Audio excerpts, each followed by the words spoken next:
ओम नमः शिवाय। आप सभी व्यूअर्स का पुनः स्वागत है। अपने उन सभी व्यूअर्स को धन्यवाद देते हुए और मैं जो शनि की एक श्रृंखला मैंने शुरू की है, शनि साढ़े साथी किसके लिए कितनी शुभ फलदायक है, कितना कष्ट देखने को मिलेगा, इसकी अगली राशि जो होती है कुंभ राशि है। क्योंकि इनका अभी तो प्रारंभ हुआ है, ये भी इनका जनवरी 24 जनवरी 2020 से इनके ऊपर साढ़े साथी का प्रथम फेज़ चल चुका है। और जैसे मैंने पिछले वीडियो में बताया मकर और धनु राशि, तो उसमें तो धनु राशि पे तो लास्ट पीरियड है बिल्कुल, मतलब चरण के साथ-साथ पीरियड भी खत्म होने को आ रहा है और उसके बाद मकर राशि के लिए द्वितीय चरण है। तो ठीक उसी तरह से कुंभ राशि के लिए, कुंभ राशि कैसी है? शनि प्रधान राशि है। ऐसा माना जाता है ज्योतिष में कि शनि अपनी ही राशियों को कम प्रताड़ित करते हैं और वैसे भी कुंभ राशि शनि की प्रिय राशि में से एक राशि है। और उसमें भी ऐसा कुछ हार्ड एंड फास्ट रूल नहीं होता है, कुछ और भी तथ्य देखने पड़ते हैं, कुछ और चीज़ें भी देखनी पड़ती हैं। ये जो प्रथम फ़ेज़ अभी कुंभ राशि में चल रहा है, ये 24 जनवरी 2020 से लेके और लगभग ये प्रथम फ़ेज़ 29 अप्रैल 2022 तक चलेगा। और अभी कुंभ राशि में गुरु की भी उपस्थिति है, इसलिए गुरु की शुभता भी इनको प्राप्त हो रही होगी। अगर नेटल चार्ट में शनि की स्थिति अच्छी है और शनि की महादशा अंतर्दशा चल रही है तो थोड़ा-सा कम शुभ प्रभाव होंगे। अगर गुरु की महादशा अंतर्दशा चल रही है तो ज़्यादा अच्छे रिज़ल्ट मिल रहे होंगे। अब इसमें क्या है कुछ विशेष बातें होती हैं, वो सभी राशि वालों के लिए देखनी अति आवश्यक होती हैं। जैसे कि अगर शनि की जो मित्र राशियाँ हैं उनके हिसाब से देखें तो उनको कम कष्ट होता है।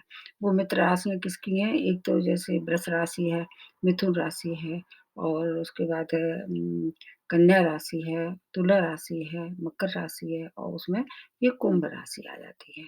तो ये राशियाँ क्या है शनि की मित्र राशियों में है और जो कर्क राशि है, सिंह राशि है और मेष और वृश्चिक राशि, ये राशि कैसी है शनि की मित्र राशियों में नहीं है। तो अगर इन पे साढ़े साती का प्रभाव होता है, तो थोड़ा ज़्यादा कष्टकारी होता है। इसलिए कुंभ राशि वाले जो है वो इस मामले में भाग्यशाली हैं।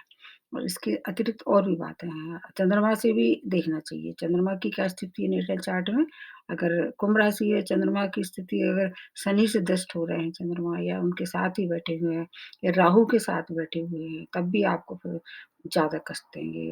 आपके स्वामी राशि हैं, ये मानते हैं, लेकिन फिर भी थोड़ा-सा आपके लिए उतना ज़्यादा अच्छे प्रभाव नहीं देंगे। साढ़े साती तो वैसे ज़्यादातर लोगों के लिए अच्छी नहीं मानते हैं। उसका एक मेन रीज़न ये है, आदमी अपने वैसे तो हमेशा जीवन के हर एक पक्ष में अपनी तरफ से कोशिश करता है अच्छे से अच्छा बेस्ट करने का, लेकिन कुछ जाने-अनजाने गलतियाँ हो जाती हैं, कुछ जानबूझ के भी होती हैं, कुछ जाने-अनजाने होती हैं। उन गलतियों का जो फल है वो शनि के साढ़े साती के रूप में आपको प्राप्त होता है। इसका भी मैंने वीडियो बनाया है कि 3 कर्मास जो है वो सबसे ज़्यादा उस समय आपको परेशान करते हैं। अगर अच्छे किए हैं तो आपको रक्षा भी करते हैं। ऐसा मैं नहीं मानती हूँ कि हमेशा खराबी आती है साढ़े साथी। कई ऐसे हमने देखे हैं महापुरुष जो कि साढ़े साथी में बहुत ऊँचाइयों तक भी पहुँचे हैं। इसमें अपने देश के प्रधानमंत्री नरेंद्र मोदी उन पे भी साढ़े साती चल रही थी। तो वो प्रधानमंत्री तो बन गए लेकिन उनको थोड़ी-सी स्ट्रगल करनी पड़ी क्योंकि वो वृश्चिक लग्न और वृश्चिक राशि के हैं, इसलिए। अब ये 2020 से शुरू होके कुंभ राशि पे और 2027 तक रहेगी, तो 27 तक का पीरियड तो थोड़ा एक साथ बताना आपके लिए भी अच्छा नहीं होगा और सभी लोगों के लिए। लेकिन कुछ-कुछ जो महत्वपूर्ण समय है, जो कि नक्षत्र के हिसाब से बताते हैं, उसके लिए मैं कोशिश करती हूँ कि मैक्सिमम कितना आपको इस समय बताया जा सकता है। बीच-बीच में भी बताती रहूँगी जब नक्षत्र परिवर्तन होगा तब भी। तो ये अभी 29 अप्रैल से जैसे ये फिर अपनी राशि बदल के कुंभ राशि में आ जाएँगे, तो आपके कहाँ जाएँगे प्रथम घर में, लेकिन फिर उसके बाद ये वक्री हो जाएँगे और फिर ये 12 जुलाई तक वक्री रहेंगे, ब 22 तक और फिर उसके बाद पुनः ये फिर कुंभ राशि में 22 जुलाई के बाद फिर जनवरी में फिर से कुंभ राशि में आ जाएँगे। तब आप मान के चलिए कि आपके ऊपर सेकंड फेज़ शुरू हो चुका है। उसके पहले ये मार्गी वक्री होते रहेंगे मकर राशि में। मकर राशि भी वैसे इनकी अपनी ही राशि है, तो आपके ऊपर अभी जब ये किसी भी राशि पे जब भी ये साढ़े साती का प्रारंभ होता है, तो 3 घर के को प्रभावित करता है। एक प्रथम जो चरण होता है और प्रथम चरण में ये आपके कहाँ आ रहे हैं, मकर राशि में आ रहे हैं, 12th हाउस में। आ रहे हैं इस समय और अभी चल भी रहे हैं और ये 23 मई से लेके 11 अक्टूबर तक वक्र अवस्था में है। तो इसका क्या प्रभाव होगा ये अभी बताते हैं। उसके बाद फिर क्या है कि ये दूसरा भाव जो मतलब आपके हिसाब से लग्न भाव जिसको कह सकते हैं, उसको प्रभावित करते हैं। वहाँ कुंभ राशि है, वो आपके लिए अच्छा होगा। कुंभ राशि वालों के लिए मतलब कोई भी मैं नहीं समझती हूँ कि कुंभ राशि वालों के लिए एक भी चरण खराब होगा। कुछ थोड़ी-सी परेशानियाँ होंगी, वो आपके कर्मों का लेखा-जोखा निश्चित रूप से आपको उसका ध्यान रखना चाहिए। फिर आपको ज़्यादा नहीं प्रताड़ित करेंगे शनि क्योंकि तीसरा जो उनका होगा चरण वो आपके सेकंड भाव में होगा। प्रत्येक राशि वालों के लिए यही सिद्धांत लागू होते हैं। तो तीसरा भाव में गुरु की राशि है। गुरु और शनि दोनों इनके संबंध मित्र नहीं है लेकिन सम-संबंध है। शनि जो है वो बहुत सैद्धांतिक और प्रिंसिपल वाले ग्रह का कहे जाते हैं। अगर कोई अच्छे कर्म करता है और गुरु का सम्मान करते थे वो, क्योंकि शनि जो है वो हमेशा अपने गुरु जो भी उनके हुए हैं, उनका सम्मान करते थे। जैसे शुक्राचार्य उनके गुरु हैं। तो आपको 3 भाव से ये कैसे-कैसे प्रभावित करेंगे इसके लिए बताने की कोशिश करते हैं। अभी ऐसे मान के चलते हैं कि प्रथम चरण में ही है आपके 12th भाव में है। वहाँ पर मकर राशि है और मकर राशि में ये अभी वक्री अवस्था में रहने वाले हैं। गुरु भी वहाँ 14 सितंबर तक इनके वक्र अवस्था में आपकी राशि में प्रवेश कर चुके हैं और आपके इस तरह से 12th भाव को ज़्यादा एक्टिवेट कर देंगे। इसमें क्या है कि 12th भाव को के साथ-साथ आपको एक और बात बतानी होगी क्योंकि ये लग्न भी देखनी चाहिए, लग्न के हिसाब से भी देखना चाहिए। अगर लग्न मज़बूत है और इनके मित्र उसकी ग्रह की है, जैसे कि इनके जो मित्र मैंने बताए हैं कि ये जो बुध और शुक्र की जो लग्न है या राशियाँ हैं, वो सब इनकी मित्र राशि में आ जाती हैं। तो ये अभी किस नक्षत्र में प्रवेश कर चुके हैं ये अभी श्रवण नक्षत्र में प्रवेश कर चुके हैं। उसका वीडियो मैंने आप लोगों को पहले ही सब लोगों को अपलोड करके बता दिया है। ये जनवरी 2021 से श्रवण नक्षत्र में विचरण कर रहे हैं। श्रवण नक्षत्र किसका नक्षत्र है? चंद्रमा का नक्षत्र है, जो कि इनकी शत्रु है। मतलब ये उनके साथ अच्छे संबंध नहीं है। लेकिन आपके कहाँ है ये चंद्रमा? आपके 6th भाव में है। तो 6th भाव में आए उधर आपके 12th भाव में तो ये आपकी शनि की और चंद्रमा की दृष्टि हो गई मतलब ये थोड़ा-सा यहाँ कष्टकारी ये समय हो सकता है। 4 नंबर जहाँ लिखा होगा वो आपके 6 भाव में है। तो वैसे तो शनि चंद्र मित्र नहीं है लेकिन शनि के लिए ऐसा माना जाता है कि शनि अपनी माता से बहुत ज़्यादा प्रेम करते थे। जो उनकी माँ जो माताजी थीं छाया पुत्र जिनके नाम से जाने जाते हैं ये, तो आपको उतना ज़्यादा कष्ट नहीं देंगे। अपनी माँ का सम्मान करते हुए आपको क्या-क्या लाभ देंगे। रोग शत्रुओं का जो ये भाव है, इन पर सभी दृष्टि शनि शनि की पड़ेगी, तो आपको कुछ चीज़ों में फ़ायदा होगा और कुछ चीज़ों में थोड़ी-सी सावधानी रखनी पड़ेगी। कोई भी बड़े निर्णय इस समय आप ना लें। कोर्ट केस वग़ैरह आदि में अगर आप फँसे हुए हैं, तो आपको जीत आपकी है। माता की हेल्थ ज़रूर थोड़ी-सी ये प्रभावित कर सकते हैं। और इसके अलावा अगर आप जॉब बदलना चाहते हैं या जॉब आपको नहीं प्राप्त हो रही थी, तो आपकी सहायता करेंगे क्योंकि ये दृष्टि सप्तम दृष्टि वैसे तो इनकी अच्छी नहीं मानी जाती सीधी दृष्टि, लेकिन क्या है कि इनकी माता के ऊपर पड़ रही है, इसलिए आपको फ़ायदा देने वाले हैं। शत्रुओं को परास्त करते करेंगे और अगर परास्त नहीं करेंगे तो उनका माइंड चेंज कर देंगे। आपकी फिर वो आपको परेशान करने से मतलब परेशान नहीं करेंगे और उनका स्वतः ही कुछ अपने परिवर्तन हो जाएगा हृदय का। तो ये आपको जब तक श्रवण नक्षत्र में रहेंगे, तब तक आपकी माँ की ज़रूरत हो आपको ध्यान रखना। बाकी और चीज़ों में फ़ायदा देने वाले हैं, रोगों से और शत्रुओं से आपको निजात दिलाने वाले हैं। लेकिन फिर ये जनवरी 2022 से ये क्या है अपना नक्षत्र बदल लेंगे और ये फिर धनिष्ठा नक्षत्र में आ जाएँगे जो कि मंगल का नक्षत्र है। मंगल और शनि दोनों भी मित्र नहीं है, इसलिए आपको थोड़ा-सा ध्यान रखना होगा और अगर भाव अच्छे हैं, आपके नेटा चार्ट में उच्च राशि में है, शनि की जो उच्च राशि है तुला राशि है, उसमें सबसे ज़्यादा कंफर्टेबल रहते हैं। तब आपको फिर बिल्कुल भी घबराने की आवश्यकता नहीं है, क्योंकि आपके लिए ये सुखद सूचना हो सकती है अगर अच्छी स्थिति में है शनि, मूल त्रिकोण में है, जो कि मतलब प्रथम भाव में है, 5th भाव में है या 9th भाव में है, तब भी आपको अच्छे फल देंगे। अगर ये आपके 4, 8, 12 में है नेटल चार्ट में, तो थोड़ा-सा स्थिति सोचनीय रहती है। और इसके अलावा गोचर में भी देख लेना चाहिए कि गोचर में इस समय कैसे प्रभाव दे रहे हैं। जैसे ही ये धनिष्ठा नक्षत्र में प्रवेश करेंगे, तो आपके 2 भाव को एक्टिवेट कर देंगे। इधर आपका 3rd भाव और इधर आपका 10th भाव। 2 भाव को एक्टिवेट करने से आपको क्या होगा, कार्य क्षेत्र में विशेष सफलता के संयोग हैं। और ये 3rd भाव से देखते हैं आपका छोटे भाई-बहन और आपका शॉर्ट डिस्टेंस जर्नी, कम्युनिकेशन और आपके मित्र, ये सब 3rd भाव से देखे जाते हैं। तो इसमें आपको नए-नए मित्रों की पहचान देखने को मिलेगी। साढ़े साती जब आती है, तो ये मित्रों की अच्छी पहचान हो जाती है। मित्र और जो आपके सगे-संबंधी हैं, जो आपके लिए झूठी सांत्वना बताते रहते हैं, और जब अच्छी उनकी सही में ज़रूरत होती है, तब आपसे किनारा कर लेते हैं। शनि इस बात के लिए शनि की साढ़े साती सबसे ज़्यादा फ़ायदेमंद होती है, प्रत्येक राशि वालों के लिए। ऐसा देखा जाता है कि अगर बुरे वक़्त में जो आपके साथ नहीं होता है, वो आपका सच्चा मित्र नहीं होता है। तो इस समय अगर 3rd भाव में आएँगे, तो अगर आपका कोई सच्चा मित्र होगा, तो आपको निश्चित रूप से परेशानी में देख के वो आपकी सहायता करने के लिए आ सकता है। और कार्य क्षेत्र में जो अगर आप उन्नति रुकी हुई थी, वो उन्नति दिखाई देगी। और विदेशों से जुड़ के, अगर क्योंकि 12th भाव से में ऑलरेडी है ही है, और 12th भाव को भी एक्टिवेट कर देंगे, तो विदेशों से एक्सपोर्ट-इम्पोर्ट का व्यापार करने वाले थे आप, और आप सोच रहे थे बहुत दिनों से, तो इस समय उसकी आप शुरुआत कर सकते हैं। व्यापार के लिए ये समय अच्छा है। 3rd भाव से शॉर्ट डिस्टेंस जर्नी भी देखी जाती है, तो अगर यात्राएँ करनी पड़े, थोड़ी सावधानी के साथ, क्योंकि पूरी तरह से ये इसको हम शुभ नहीं कह सकते हैं। जो भी यात्रा करें, वो थोड़ा-सा सोच समझ के आगे बढ़ें और सावधानी रखें, चोट-चपेट, दुर्घटना या चोरी-चपाटी की खतरा हो सकता है। शनि अगर आपके नेटर चार्ट में अच्छा है, फिर डरने की आवश्यकता नहीं है। उसके बाद फिर क्या है, शनि ये जब भी फिर उसके बाद अपना नक्षत्र बदलेंगे, फिर शतविचर नक्षत्र में आ जाएँगे। ये कब से आ जाएँगे? ये मतलब कुछ समय बाद 17-3-23 पे आ जाएँगे ये। मतलब जैसे ही धनिष्ठा नक्षत्र कंप्लीट हो जाएगा, उसके बाद फिर जैसे ही शतविषा नक्षत्र आएगा, जो कि राहु का नक्षत्र है, और ये फिर उस समय कुंभ राशि में आ जाएँगे, क्योंकि जैसे मैंने बताया कि आपका जो सेकंड फेज़ है, ये इस समय शुरू हो जाएगा पूर्णतः।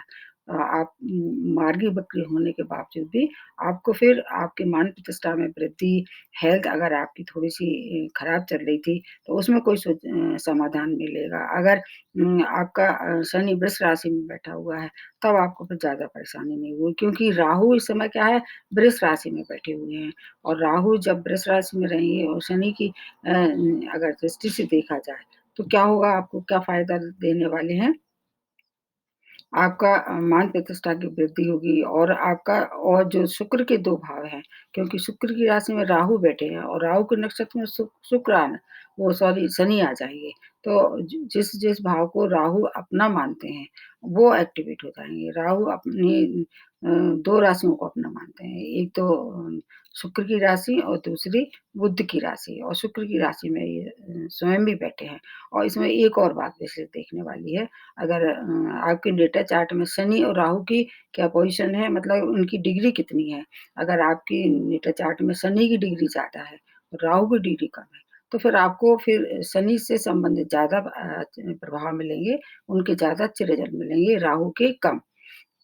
अगर राहु अच्छा है, राहु की डिग्री ज़्यादा है, तो आपको जो भी फल मिलेंगे, अचानक फल मिलने वाले हैं। इधर आपकी ऐसी स्थिति में शुक्र के 2 भाव, चौथा और 9th भाव की लॉर्ड शिप आपके नेटल चार्ट में है, 2 भाव एक्टिवेट कर देंगे। तो भूमि, वाहन वाहन का आपको नहीं मिल पा रहा था, या आप कुछ खरीद-फरोख्त करना चाह रहे थे, बड़ा वाहन या बड़ा मकान खरीदना चाह रहे थे, तो वो उसके लिए आप तैयार हो जाइए, क्योंकि भाग आपके साथ पूर्णतः रहने वाला है। अगर शुक्र की स्थिति भी अच्छी है, फिर तो आपको कुछ भी डरने की आवश्यकता नहीं है, क्योंकि वैसे भी शनि और शुक्र कैसे हैं? दोनों परम मित्र हैं।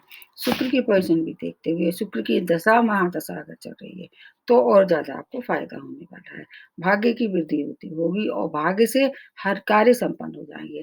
तो दूसरा फ़ेज़ जो है वो आने वाला है, जो कि आप मान के चलिए कि ये अप्रैल से शुरू हो जाएगा, थोड़े दिन के लिए फिर ये बकरी हो जाएँगे, उसके बाद फिर से ये जब लंबे समय तक चल रहेंगे, तब आपको फिर और ज़्यादा हर एक तरह से फ़ायदा दिलाने वाले हैं। तो द्वितीय चरण जो है आपका कुंभ राशि वालों के लिए बहुत ही ज़्यादा लाभप्रद रहने वाला है हर तरह से।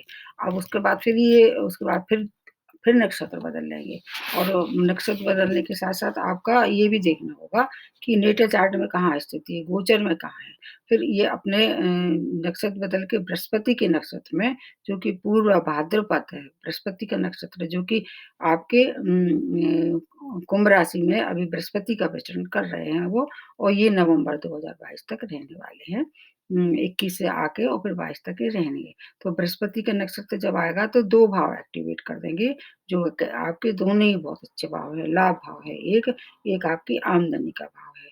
ये है आपके 2nd और 11th भाव को एक्टिवेट कर देंगे बृहस्पति के नक्षत्र में आने के बाद भी और तो आपको क्या धन की बहुत ज़्यादा फ़ायदा कराने वाले हैं। धन की रेल-पेल हो जाएगी। आपने जिसकी कल्पना की थी कभी कि मैं इतना पूँजीपति हो जाऊँ और अरबपति हो जाऊँ। अगर आपका जॉब अच्छा है, आप उस लायक हैं, आपकी क्वालिफ़िकेशन है, आपके कर्म अच्छे हैं और आप माता का सम्मान करते हैं, तो आप समझ लीजिए कि आपका जो स्टेटस है आर्थिक रूप से वो पूर्णतः बिल्कुल बदल जाएगा और फिर भी आपको क्या करना चाहिए कि मति भ्रमित ना हो क्योंकि ये डायरेक्ट अटैक किस पे करते हैं? मन पे करते हैं शनि। कोई भी बड़े निर्णय लेना है तो आप सोच समझ के लें। जो बड़े निर्णय लेना है तो सोच समझ के लें। फिर आपको फिर ज़्यादा खतरे की घंटियाँ नहीं बजेंगी। आपको बहुत सारा पैसा दिला के आपके 2nd जो चरण है और बृहस्पति के जब नक्षत्र में आएँगे, तो पूरी तरह से आपकी काया पलट करके रख देंगे। मान प्रतिष्ठा में वृद्धि होगी, नए-नए आमदनी के स्रोत बनेंगे और जितने भी समय ये अपने ही नक्षत्र में रहेंगे, जो कि मैंने बताया गुरु का नक्षत्र है, पौ 12 आपकी समझ लीजिए हो जाएगी। उसके बाद फिर ये अपना नक्षत्र बदल लेंगे पुनः और ये 30/4/25 से उत्तरा भाद्रपद शनि के नक्षत्र में आ जाएँगे। शनि आपके स्वामी राशि हैं, तो अब तो फिर पूछना ही मत क्या है कि क्या-क्या फ़ायदे कराने वाले हैं। इधर आपका ये भी बदल जाएगा क्या ना ये इनका घर भी बदल जाएगा, ये 2nd भाव में आ जाएँगे। तो शनि से और बृहस्पति से जोड़ के देखा जाए, तो आपको हर एक तरह से चारों तरफ से कुछ-कुछ सूचनाएँ ऐसी मिलेंगी, जो आपने कल्पना में मतलब कभी आपने सोची थी। विदेशों से नए संपर्क बनेंगे। अगर आपका वीज़ा या पीआर के लिए आप अप्लाई किया था, वो नहीं हो पा रहा था, तो आप समझ लीजिए कि वो अब आप बनना है तय है। नए संपर्क बनेंगे और नए संपर्क के साथ-साथ आपको एक्सपोर्ट-इम्पोर्ट का व्यापार अगर आप करना चाह रहे थे, विदेशों से जुड़ के कोई भी कार्य करना चाह रहे थे क्योंकि वैसे तो शनि के लिए ऐसा कहा जाता है कि घर से ले जाके दूर राहु और शनि और केतु 3 ऐसे ग्रह हैं ये कि जो घर से दूर जाके ज़्यादा तरक्की कराते हैं। अगर नेटा चार्ट में भी इनकी स्थिति ऐसी है तो फिर आपको पूरी तरह से फ़ायदा कराने वाले हैं। कुंभ राशि एक ऐसी ही राशि है जिसमें तीनों चरण इसके और प्रत्येक नक्षत्र और प्रत्येक भाव हर तरह से सुफल देने के लिए तैयार है। लेकिन उसके लिए फिर आपको कुछ त्याग करना पड़ेगा। जैसे मैंने प्रारंभ में बताया, आपको कर्म अच्छे रखने चाहिए, आपके नेटा चार्ट में गुरु की और बृहस्पति की स्थिति देखनी चाहिए, कहाँ पोज़ीशन है उनकी और कितना लाभप्रद है और आपको बस इतना ध्यान रखना है क्योंकि ये 12th हाउस को एक्टिवेट करेंगे हर तरह से, तो विदेशों से तो लाभ होगा लेकिन व्यय की अधिकता हो सकती है और गैर कानूनी रह के कोई कार्य ना करें क्योंकि 12th भाव जेल यात्रा का भी है। तो अगर कोई गैर कानूनी काम किया तो आपको शनि और बृहस्पति दोनों ही प्रताड़ित करेंगे क्योंकि जब तक आपकी राशि में बृहस्पति है तब भी आपको ज़्यादा फ़ायदा देने वाले हैं। अब एक और बात मैं बताती हूँ, 3 भाव को तो प्रभावित करते ही करते हैं प्रत्येक राशि में और जिस नक्षत्र में ये विचरण कर रहे हैं, तो उसका भी देख लेना चाहिए। आपका जन्म नक्षत्र क्या है? आपका जो जन्म नक्षत्र है, उसका एक पहला नक्षत्र और एक आपके बाद वाला नक्षत्र है। उसको उसको भी थोड़ा बहुत प्रभावित करते रहते हैं। कुछ चीज़ें आपको हर एक साढ़े साथी वालों को देखना चाहिए कि गोचर में क्या स्थिति है। ऐसा माना जाता है कि इनके हर एक ग्रह के होते हैं और लोहे क्या नाम है इसके शनि के तो खास तौर से देखे जाते हैं पाए क्योंकि ये थोड़ा-सा कष्टकारी ज़्यादा होती है स्थिति। जब भी शनि आते हैं साढ़े साथी के रूप में तो हर एक व्यक्ति को क्या कर देते हैं एक तरह से मतलब तपा के और जैसे सोना होता है ना तप के बिल्कुल शुद्ध और स्वच्छ और पवित्र होके निकलते हैं, ठीक उसी तरह से होता है। साढ़े साती का समय जो है वो साढ़े 7 साल वैसे ज़िंदगी में अकेली एक साढ़े साती नहीं आती है, अगर आपकी आयु लंबी है तो आपको 3 बार इसका उससे 3 बार निकलते हैं और जितने भी आपके सत्कर्म या दुष्कर्म हैं, वो सब आपके सामने एक-एक करके आते हैं और आपको इन बातों का याद दिलाते हैं कि पूर्व में जो कर्म किए हैं, उनका अब आपको रिज़ल्ट मिलने वाला है, तैयार हो जाइए। तो ये इसके उपाय मैं बता देती हूँ, गोचर में देखना होगा उस उपाय को। अगर गोचर में और आपके नेटल चार्ट में भी परमानेंट है, तब भी आप देख सकते हैं। जैसे आपके प्रथम घर में जैसे मैंने बताया कि मूल त्रिकोण मतलब प्रथम घर एक तो आपका 6वां और 11th भाव में ये नेटल चार्ट में है। तो आपको ये कम कष्ट देंगे क्योंकि ये स्वर्ण पाया है। और उसके बाद फिर अगर आपके नेटल चार्ट में दूसरे भाव में, पंचम भाव में और 9th भाव में है, तो समझ लीजिए कि ये आपके नेटल चार्ट में रजत पाए पे है। तो रजत पाया इनके लिए सबसे अच्छा रहता है और अगर आपके 3, 7 और 10वें भाव में है, तो आपके लिए ये तांबा है। तांबा के लिए ऐसे उतना खराब नहीं मानते हैं, बीच का मिक्स मानते हैं। लेकिन सबसे बेस्ट अगर रिज़ल्ट आपके नेटल चार्ट में 4, 8, 12 में ये परमानेंटली हैं और गोचर में भी आ रहे हैं, तो ये लोहपात कहलाता है। ये लोहा ये सबसे ज़्यादा कष्टकारी हो सकता है और शनि से चंद्रमा की क्या दृष्टि है, ये देखना चाहिए। चंद्रमा और शनि का कभी भी अगर ऐसा मेल बनता है या तो ऐसी स्थिति बनती है कि 7वीं दृष्टि चंद्रमा की पड़ती है या शनि की जो 3 दृष्टियाँ हैं जैसे मैंने प्रारंभ में बताया कि शनि को 3 दृष्टियाँ मिली हुई हैं, एक तीसरी, 7वीं और 10वीं। अगर वो समय चंद्रमा समय गोचर में आ रहे हैं या नेटल चार्ट में, तब भी आपको कोई परेशानी का सामना ये करने पड़ेंगे। अंत में 2027 तक ये चलेंगे, उसका वीडियो मैं आपको फिर दोबारा बताऊँगी क्योंकि अभी ये थोड़ा-सा केवल 25 तक का जो कि आपके शनि के नक्षत्र में आ रहा है, उस तक का मैंने अभी आपको बताया है। अब इसमें क्या होगा अगर आपके ऊपर साढ़े साती चल रही है और अगर आप ऐसे स्थिति में फँसे हुए हैं और कुछ समझ में नहीं आ रहा है, कोई समाधान नहीं निकल रहा है, नेटल चार्ट में भी अच्छी स्थिति नहीं है, शनि की महादशा, अंतर्दशा भी चल रही है, तब आपको क्या करना चाहिए क्योंकि ये क्या आइसोलेशन भी देते हैं, लेकिन एक शनि और एक केतु, ये 2 ग्रह ऐसे हैं कि जो अध्यात्म में भी आपको आगे तरक्की देते हैं।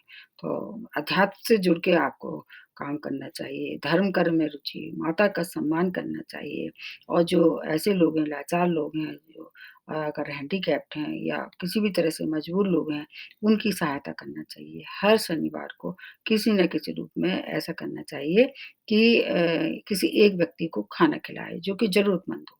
हमेशा दान हमेशा उनको करना चाहिए, जो ज़रूरतमंद हों। अगर जो ज़रूरतमंद नहीं होते हैं, उनको अगर आपने दान दे दिया, तो वो आपके हक में नहीं जाता है। और अगर काली चीज़ों का दान भी आप कर सकते हैं, जैसे छाता है, जूता है और काले तिल हैं, उनका भी दान आप कर सकते हैं। तो ये तो हो गए उनसे बचने के, शनि मंत्र भी करना चाहिए। कई कई बार ऐसा होता है कि आप अपने मीटर चार्ट में देखते हैं कि शनि की स्थिति बहुत अच्छी है और फिर भी आपको फ़ायदा नहीं हो रहा है। जैसे वो स्थिति अच्छी का मतलब मैं बताती हूँ, अगर आपकी नेटल चार्ट में ये तुला राशि में है या स्वयं की स्वराशि में है ये या उच्च राशि में है, तो वो बहुत अच्छी पोज़ीशन हो जाएगी।